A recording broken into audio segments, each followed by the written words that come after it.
రాత్రిలో ప్రార్థించక పూర్వం దేవుని వాక్యంలో నుంచి కొన్ని మాటలు జ్ఞాపకం చేసుకుందాం. యోహాను సువార్త 11వ అధ్యాయము. యోహాను సువార్త 11వ అధ్యాయము 22వ వచనాన్ని అందరం కలిపి బిగ్గరగా చదువుకుందాం. యోహాను సువార్త, నేను బలహీనుడు అయోగ్యుని, 11వ అధ్యాయము 22వ వచనం.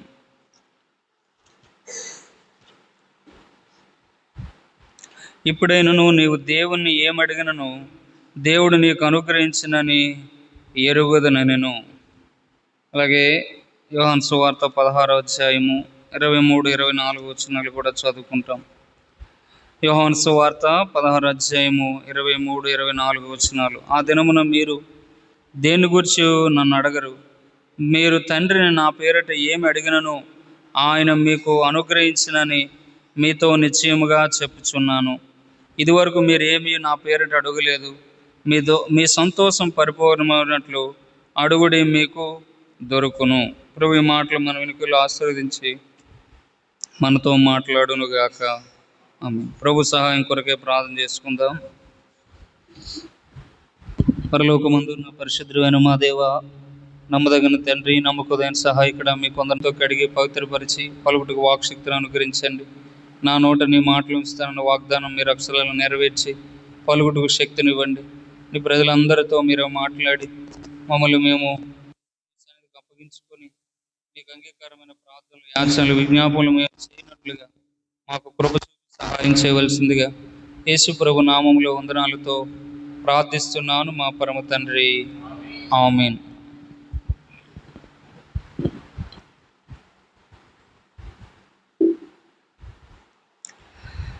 మనం చదివినటువంటి 2 భాగాల్లో ప్రార్థించే విషయంలో ఇక్కడ ఒక ఆమె అంటుంది యేసు ప్రభుతో, ఇప్పుడైనా నువ్వు దేవుని ఏమడిగినను దేవుడు నీకు అనుగ్రహించినని నేను ఎరుగుదును.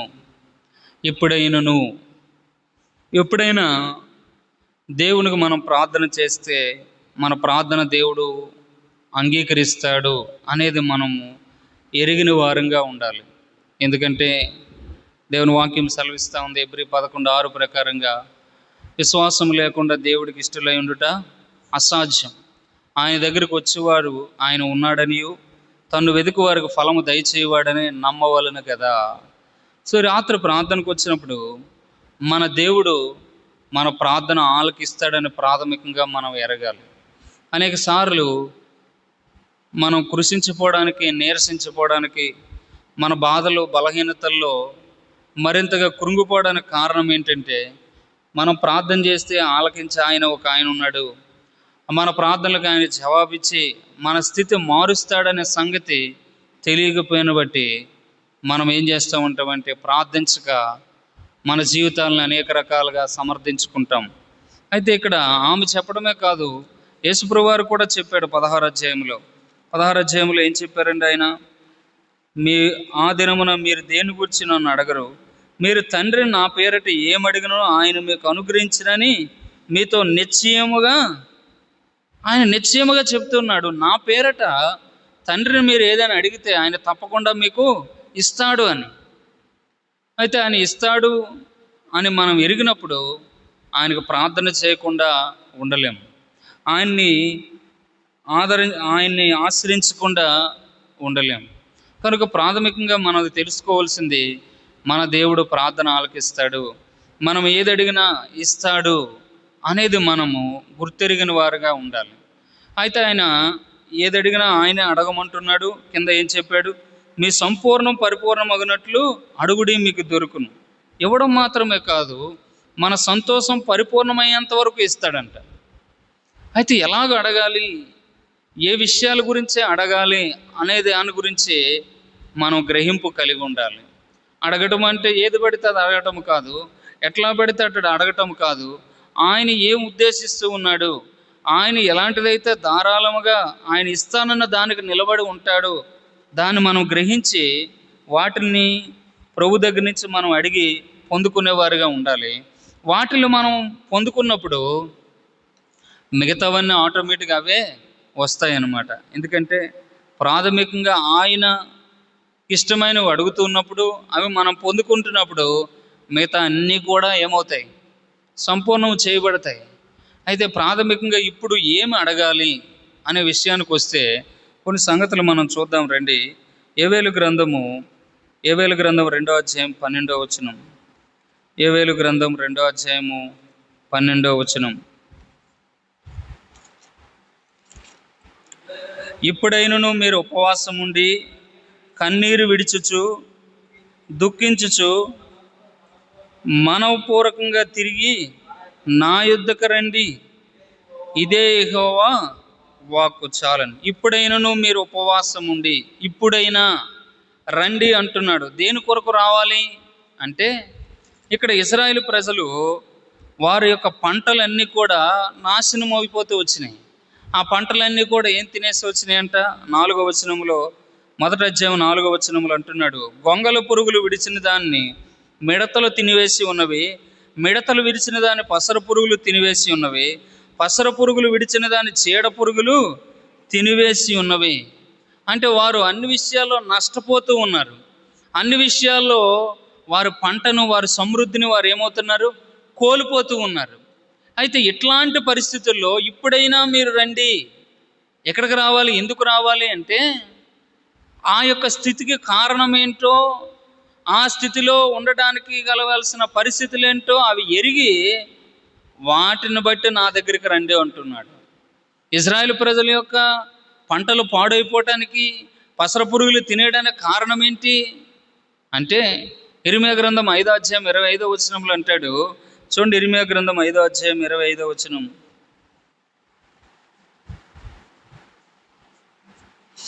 ఇర్మీయా గ్రంథము 5వ అధ్యాయము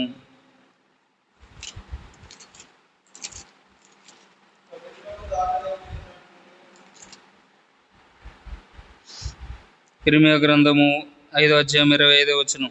మీ దోషములు వాటి క్రమము తప్పించను, మీకు మేలు కొలుకుండటకు మీ పాపములే కారణము. మీకు మేలు కలుగుకుండటకు వాటి క్రమము తప్పించబడటానికి కారణం ఏంటంట? వారి పాపం. ఇశ్రాయేలు ప్రజల యొక్క దోషం, ఇశ్రాయేలు ప్రజల యొక్క పాపమే వారు అలాగ నష్టపోవడానికి, వారి యొక్క పంటలు, వారి యొక్క పొలములు పాడైపోవడానికి కారణమవుతూ వచ్చినాయి. అందుకని ఇప్పుడు అంటున్నాడు, ఇప్పుడైనా మీరు ఉపవాసం ఉండి నా దగ్గరికి రండి. వస్తే ఏమవుద్దంట? మీ దేవుడైన యెహోవా కరుణ వాత్సల్యం గలవాడును, శాంతిమూర్తియు, అత్యంత కృపగలవాడునై ఉండి తాను చేయి ఉద్దేశించిన కీడు చేయక పశ్చాత్తాపడును గనుక మీ వస్త్రములు కాక మీ హృదయములు చింపుకొని ఆయన తట్టు తిరుగుడి. పశ్చాత్తాపం పడమంటున్నాడు. దేనికి పశ్చాత్తాపడాలి? పాత దోషము కొరకు, పాతగా చేసిన పాపము కొరకు, దాని కొరకు ఏం చెందమంటున్నాడు? పశ్చాత్తాపడండి. మీ పంటలు పాడైపోవటానికి, మీ చేతుల కష్టార్జితం పాడైపోవటానికి, మీకు సమృద్ధి లేకపోవడానికి కారణం ఏంటో దాని విషయమై పశ్చాత్తాపడండి. ఒకవేళ అలా పశ్చాత్తాపడితే 14వ వచనం, ఒకవేళ ఆయన మనసు తిప్పుకొని పశ్చాత్తాపడి మీ దేవుడైన యెహోవాకు తగిన నైవేద్యము పానార్పణ మీకు దీవెనగా అనుగ్రహించను. అనుగ్రహింపడని ఎవడు చెప్పగలడు? అనుగ్రహించను. ఆ దోషం పోతేనే ముందు ఏమవుతుందంట? దీవెన వస్తుంది. అంటే ఈ రాత్రి మనము కూడా మన ప్రార్థనలు ఎందుకొరకు చేయాలి ప్రాథమికంగా అంటే, ప్రభువా, ఒకవేళ మాలో ఉన్న ఏ దోషాన్ని బట్టో, ఏ పాపాన్ని బట్టో ఇప్పటిదాకా మేము సమృద్ధిని పొందుకోలేకపోతున్నామేమో, మమ్మల్ని క్షమించి మమ్మల్ని తిరిగి కరుణించు ప్రభువా అని మనం ఏం చేయాలా? ప్రార్థించేవారిగా ఉండాలి. కరుణించి తిరిగి సమకూర్చు ప్రభువా, కరుణించి తిరిగి సమకూర్చు ప్రభువా, క్షమాపణ నిన్ను వేడుచున్నాను, క్షమాపణ నిన్ను వేడుచున్నాను.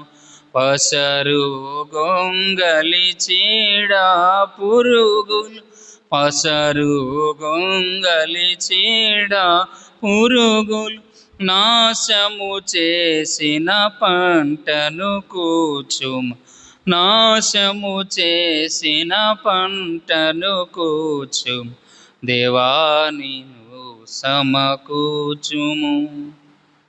నాశనం చేసిన పంట కొరకు ఏం చేయాలంట? వేడుకోవాలి.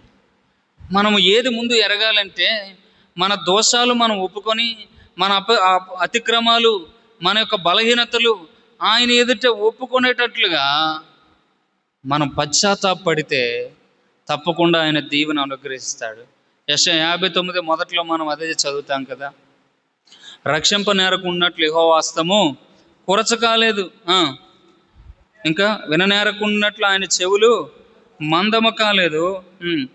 మీ దోషములు మీకును మీ దేవునికి అడ్డముగా వచ్చును, మీ పాపంలో ఆయన ముఖమును మీకు మరుగుపరచును, గనుక ఆయన ఆలకింపకున్నాడు. కనుక ఆయన ఏం చేయట్లేదంట? ఆలకించకున్నాడు.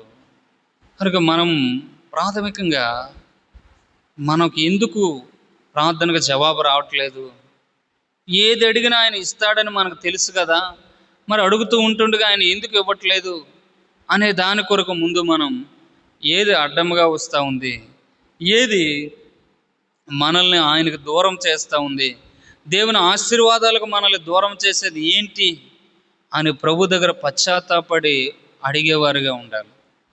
దావీదు నష్టపోతూ వచ్చాడు. 1 సమూయేలు గ్రంథం 29:30 అధ్యాయంలో ఇల్లులు కోల్పోయాడు, భార్యలు కోల్పోయాడు, పిల్లలు కోల్పోయాడు, ఆస్తి అంతా కోల్పోతే దావీదు మరలా ఎక్కడికి వచ్చాడంట? దేవుని సన్నిధికి వచ్చి, ప్రభువా నేను చేసిన పొరపాటు మన్నించి, ఇప్పుడు నేను ఏం చేయాలో చెప్పు అంటే చెప్పింది చెప్పినట్లుగా చేసినప్పుడు అక్కడ రాయబడిన మాట, దావీదు సమస్తము రక్షించుకొనెను, లేదా దావీదు సమస్తము సంపాదించుకొనెను. ఇదిన మనము కూడా మన అనుదిన జీవిత యాత్రలో మన యొక్క తప్పిదాలు, మన బలహీనతలు బట్టి ప్రభు సన్నిధిని మనం కోల్పోతున్నప్పుడు మనం తిరిగి ఒకవేళ పశ్చాత్తాపడితే, మనం తిరిగి మరలా మన అతిక్రమాలు, మన దోషాలు ఒప్పుకొనగలిగితే నిశ్చయముగా ఆ దేవుడు తప్పకుండా ఇస్తాడు. మీ సంపూర్ణ పరిపూర్ణ వాటిలో అడుగండి అన్నాడు. అడిగితే తప్పకుండా ఇచ్చే దేవుడు ఆయన. యోహాను రాసిన మొదటి పత్రిక 3:22 మనం చదువుతాం. మనం ఆయన దృష్టికి ఇష్టమైనవి చేయొచ్చు, మనం ఆయన ఆజ్ఞలు గైకొనొచ్చు, ఆయన దృష్టికి ఇష్టమైనవి చేయొచ్చున్నాము కనుక అది ఏది అడిగినను ఆయన మనవి ఆలకించును. అదే 1 యోహాను 5:14 అంటాడు, మనకు కలిగిన ధైర్యం మీద ఆయన చిత్తానుసారం ఆ మాట చదువుదాం. 1 యోహాను 5:14 ఆయన్ని బట్టి మనకు కలిగిన ధైర్యం ఏదనగా ఆయన చిత్తానుసారంగా మనం ఏదడిగినను ఆయన మనవి ఆలకించినదనియే. మనం ఏమడిగినో ఆయన మనం ఆలకించినని మనం ఎరిగిన ఎడల మనం ఆయన వేడుకొని మనకు కలిగి ఉన్నామని ఎరుగుదము. ఇది ఎరగాలి. మనం ఏదడిగినా ఆయన ఇస్తాడు. అయితే ఆయన ఇచ్చేటప్పుడు మనలో ఏ దోషము, ఏ బలహీనత ఉండకూడదని మనం ఎరిగితే తప్పకుండా అది తీసుకొని ముందు అడిగినప్పుడు నిశ్చయముగా దేవుడు మనకు అనుగ్రహించేవాడిగా ఉంటాడు. కనుక ఈ రాత్రి ప్రభువా నీ సన్నిధికి మా ప్రార్థన రాకుండా, నీ యొక్క దీవెన మా మీదకు రాకుండా ఉన్నటువంటి ఆటంకమేటో అడ్డేంటో చూపించి వాటిని తీసివేసుకొని నీ ఆశీర్వాదాలు పొందుకునే కృప నాకు దయచేయండి అని ప్రార్థించేవారిగా ఉందాం. రెండవదిగా చూడండి, దినవృత్తాంతముల 1 గ్రంథం 17:25 దినవృత్తాంతం 1 గ్రంథం 17:25 నుంచి, దేవా నీకు సంతతి కలుగు చేసేదనని నీ దాసునికి నువ్వు తెలియజేసి ఉన్నావు గనుక నీ సన్నిధిని విన్నపము చేయుటకు నీ దాసునికి మనోధైర్యము కలిగను. యెహోవా నీవు దేవుడవై ఉండి నీ దాసునికి మేలు దయచేసేదనని సెలవిచ్చి ఉన్నావు. ఇప్పుడు నీ దాసుని సంతతి నిత్యము నీ సన్నిధిని ఉండునట్లుగా దాన్ని ఆశీర్వదింపు అనుగ్రహించి ఉన్నావు. యెహోవా నీవు ఆశీర్వదించిన ఎడల అది ఎన్నటికి నీ ఆశీర్వదింపబడి యుండును. ఇప్పుడు దావీదు ప్రార్థన చేస్తున్నాడు ఏమని? దేవా నా సంతతి నిత్యము నీ సన్నిధిలో ఉండునట్లు ఆశీర్వదిస్తానన్నావు. ఆ ఆశీర్వాదం ఎన్నటికీ నా కుటుంబం మీద ఉండును. మనం చేయాల్సిన రెండో ప్రార్థన ఏంటి అంటే, నిత్యము మనము మన కుటుంబము దేవుని సన్నిధిలో ఉండాలి. దేవుని సన్నిధి ఎల్లవేళలా మనతో ఉండాలని మనం ప్రార్థించి పొందుకునేవారిగా ఉండాలి. దావీదుకి ఏం కర్మండి దేవుని మందిరములో, దేవుని సన్నిధిలో ఉండాలనుకుంటున్నాడు? దావీదు మహారాజు కదా, దావీదు ఉండాలంటే ఎంత చక్కగా మంచి మంచి బంగారముతో చేసినటువంటి గృహంలో, రాజు కోటలో ఆయన ఉండొచ్చు. కానీ ఎక్కడ ఉన్నప్పటికీ కూడా ఆయన కోరేది ఏంటంటే, నేనును నా సంతానము నిత్యము నీ సన్నిధిలో ఉండినట్లుగా ఆశీర్వదించు. ఆయన సన్నిధిలో ఎందుకు అంత ఆశ దావీదుకి? ఏముంది ఆయన సన్నిధిలో? చూడండి, 16వ కీర్తన 11వ వచనంలో మాట ఉంది. ఇది చాలా ప్రాముఖ్యమైన మాట. 16వ కీర్తన 11వ వచనం.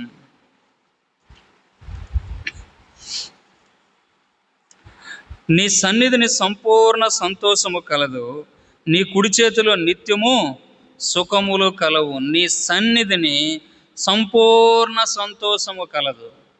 దేవుని సన్నిధిలో ఏముందంట? సంపూర్ణ సంతోషం. ఆయనే అన్నాడు, మీ సంతోషం పరిపూర్ణం అన్నట్లు అడగండి అని. ఇప్పుడు మన సంతోషం పరిపూర్ణం కావాలంటే ఎక్కడ అవుతుంది చెప్పండి? ఒక మంచి బంగ్లా ఇచ్చాడు అనుకోండి, రాజమండ్రిలో, సంతృప్తి ఉంటుందా? వైజాగ్లో ఒకటి ఉంటే బాగుండు, హైదరాబాద్లో ఒకటి ఉంటే బాగుండు, బెంగళూరులో అయితే ఇంకా బాగుంటుంది అని ఆశ ఉంటుంది. సరే, దేవుడు ఒక కారు ఇచ్చాడు, సంతృప్తి పడతామంటే అవుతుందా? ఆ కారు మీద వెళ్ళినప్పుడు ఏమవుతుంటుంది? మరొక వేరే కారు చూస్తారు, ఆ కారు ఉంటే బాగుండు అంట కదా. ఇంకా ఏదైనా ఒక మంచి 20,000 రూపాయలు పట్టు చీర కొనుక్కొని ఒక మంచి ఫంక్షన్కి వెళ్ళాం, అక్కడ ఇంకొక ఆమె 25,000 కట్టుకొని వచ్చింది. ఇప్పుడు ఏమైంది? సంతోషం ఇది ఎగిరిపోయి ఆ సంతోషం. అంటే మానవుడికి భౌతిక సంబంధముగా దేనితోనైనా సంతృప్తి చెందుదామంటే అది సాధ్యపడదు. అది మనం చెప్పడం కాదు, ప్రపంచంలో జ్ఞాని, ప్రపంచంలో ధనవంతుడే చెప్పాడు. ఎవరు? సొలొమోనుకి ఎంత ఆస్తి ఉందంట? సొలొమోను దినాల్లో బంగారం ఎన్నిక రాలేదంట. మనకేమి ఎన్నిక రాదు. చూడండి, రాలిపోయిన ఆకులు ఉంటాయి కొన్ని చోట్ల, కుప్పలు పడి ఉంటాయి, ఎవడు పట్టించుకోడు. బహుశా నాకు తెలిసి అలా కుప్పలు ఎక్కడ పడితే అక్కడ బంగారం ఉందేమో సొలొమోను రాజ్యంలో. అట్లాంటి వాడు ఏమన్నాడు? వ్యర్థం, సమస్తము వ్యర్థం. అంటే మానవునికి భౌతిక సంబంధమైన దేని మీద సంతృప్తి ఎప్పుడూ కలగదు. ఎక్కడ సంతోషం, ఎక్కడ సంతృప్తి అంటే దేవుని సన్నిధి ఎక్కడుందో, దేవుని యొక్క సన్నిధానములోనే సంతృప్తి. అందుకనే సౌలు మనవడు ఒక ఆయన ఉన్నాడు, మెఫీబోషెతు. దావీదు ఆయన ఎంతో చేర్చుకొని ఉపకారం చేసి రాజభవనంలో పెడుతూ వచ్చాడు. కానీ ఆయనకి ఎన్నో రకాల పంటలు అవన్నీ భూమి ఇస్తానంటే ఆ మెఫీబోషెతు ఒక మాట అంటాడు. చూడండి, 2వ సమూయేలు గ్రంథం 19వ అధ్యాయం 28వ వచనం. 2వ సమూయేలు గ్రంథం 19వ అధ్యాయం 28వ వచనం. నా తండ్రి ఇంటి వారందరూ నా ఏలినవాడును,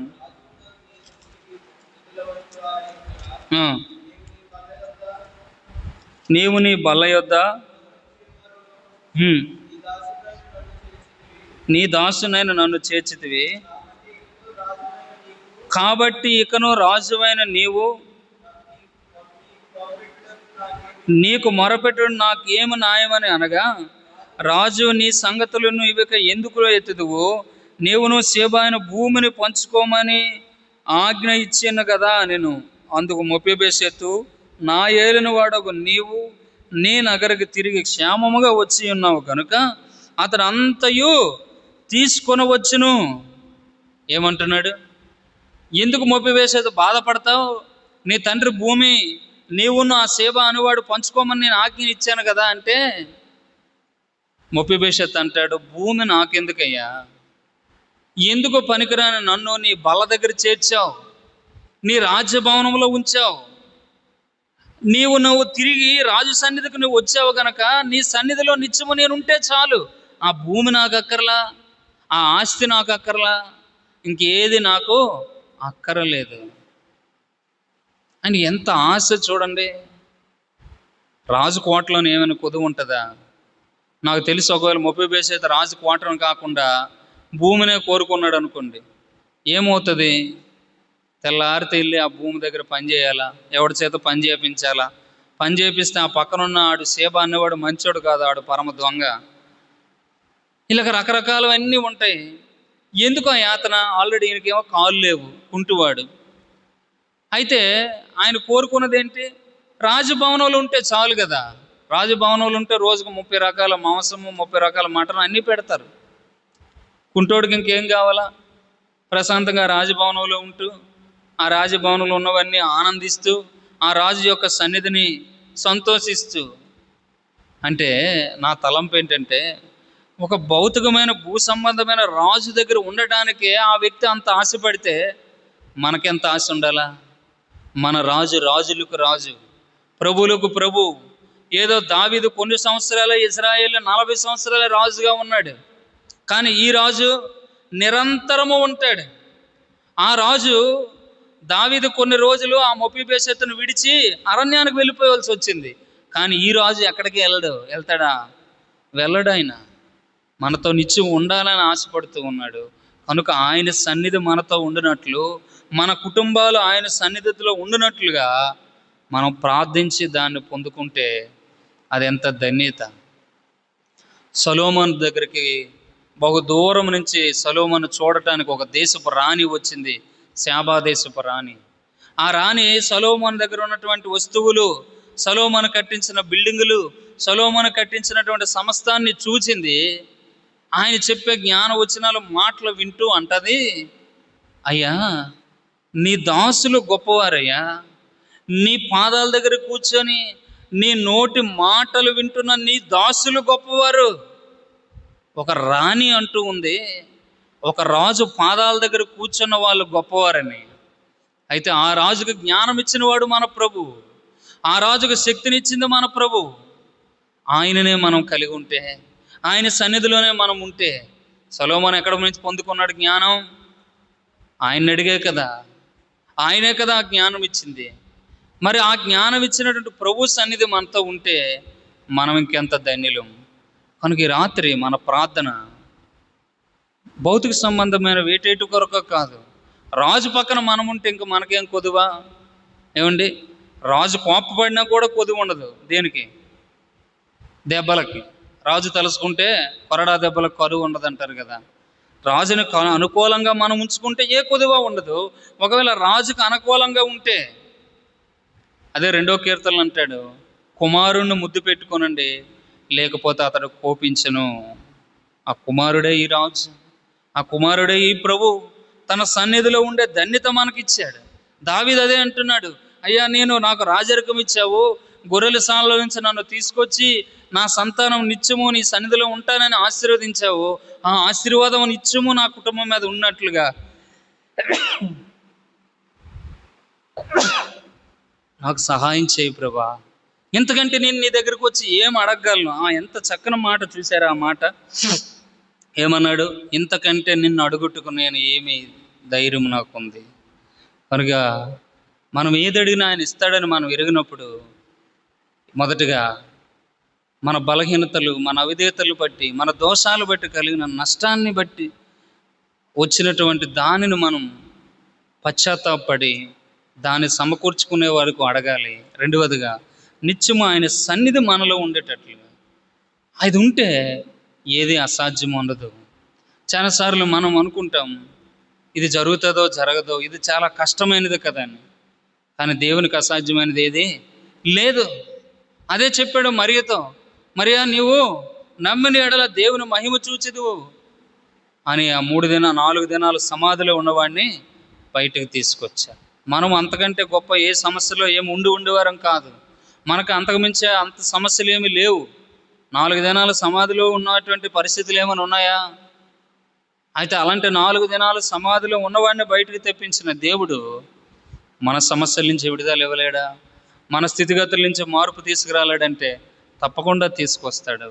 కనుక ఈ రాత్రి మనం ఆ ప్రభు యొక్క సన్నిధి కొరకు మనం అడిగి ఆ సన్నిధిని మనం పొందుకొని ఆశీర్వదింపబడే వారిగా ఉందాం.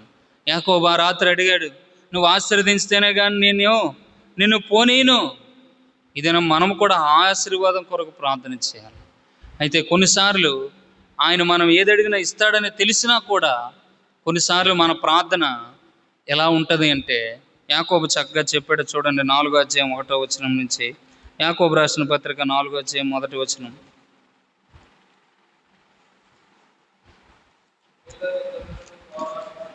మీలో యుద్ధములు పోరాటములు దేని నుండి కలుగుచున్నవి? మీ అవయవముల్లో పోరాడు మీ భోగేచ్ఛల కదా మీరు ఆశించుచున్నారు, కానీ మీకు దొరకట్లేదు. నరహత్య చేయుదురు, మత్సరపడుదురు, కానీ సంపాదించుకొనలేరు. పోట్లాడుదురు, యుద్ధము చేయుదురు, కానీ దేవుని అడుగునందున మీకేమీ దొరకదు. మీరు అడిగినను మీ భోగముల నిమిత్తం వినియోగించుటకై దురుద్దేశముతో అడుగుదురు గనుక మీకేమియో. ఏ ఉద్దేశంతో అంట? మన భోగేచ్ఛలు నెరవేర్చుకోవడానికి, మన కోరికలు మన ఆశలు తీర్చుకోవడానికి అడిగిన ఇంక దేంతో అంటే దురుద్దేశముతో. అలాగ అడగను బట్టి మనం పొందుకోలేకపోతున్నాం. కానీ అడగాల్సింది ఏంటి అంటే, ఎందుకు నష్టపోతున్నాము, ఎందుకు బలహీనపడుతున్నాము, ఎందుకు మన పంటలు మన సమృద్ధిని కోల్పోతున్నాము, దానిని ముందు తెలుసుకొని దాన్ని క్షమాపణ కోరేదానికి అడగాలి. రెండవదిగా ఆయన సన్నిధి నిత్యము మాతో ఉండేటట్లు, నా కుటుంబంతో ఉండేటట్లు నాకు సహాయం చేయ ప్రభువా అని అది మనం అడగాలి. అలా కాకుండా మన దురుద్దేశాలు నెరవేర్చుకోవడానికి, నేను అలా ఉండాలో ఇలా ఉండాలో, నేను అది కొనాలో ఇది కొనాలి, నేను అలా చేయాలి ఇలా చేయాలని ఇది ఏదైనా మనం అడుగుతూ ఉంటే మనలో పోరాటాలు ఉంటాయి, యుద్ధాలు ఉంటాయి, ఇంకేముంటాయి, మత్సరము, ఇవన్నీ ఉంటాయి. కానీ దేవుని సన్నిధిని మనం కోల్పోతూ ఉంటాం. కనుక ఈ రాత్రి ప్రభువా నీ సన్నిధి మాతో ఉంచండి, మీ సన్నిధి మా కుటుంబంలో ఉంచండి.